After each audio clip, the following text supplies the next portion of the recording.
Hi friends, நான் உங்கள் தமிழன். இன்றைக்கி வெஜ் மோமோ செய்ய போகிறோம். மைதா மாவை தண்ணி ஊற்றி உருண்டை பிடிச்சி கலந்து வச்சுக்கலாம். நெக்ஸ்ட்டு ஒரு பவுலில் தக்காளி, குண்டு மிளகாய், பூண்டு போட்டு தண்ணி ஊற்றி கொதிக்க வைக்கலாம். ஒரு பவுலில் தண்ணி ஊற்றி வெஜிடபிள்ஸ்லாம் அரைச்சிட்டு கட் பண்ணிக்கலாம்.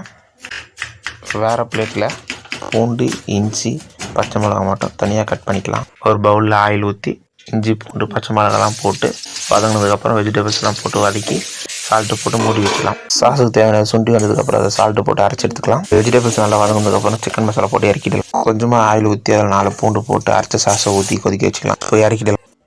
இப்போ கலந்த மாவில் ரவுண்டாக தேய்ச்சி அதில் வெஜிடபிள்ஸ்லாம் வச்சு மோமோஸ் மாதிரி மடித்து எடுத்துக்கலாம். ஃபைனலாக ஒரு இட்லி குண்டை வச்சு அதில் ஆயிலெலாம் தடவி மடித்த மோமோஸ் எல்லாத்தையும் ஒன்று வச்சு 10 to 15 மினிட்ஸ் கழித்து எடுத்துக்கலாம். 15 மினிட்ஸ் கழித்து சாப்பிடும்போது உண்மையாகவே நல்லா இருந்துச்சு.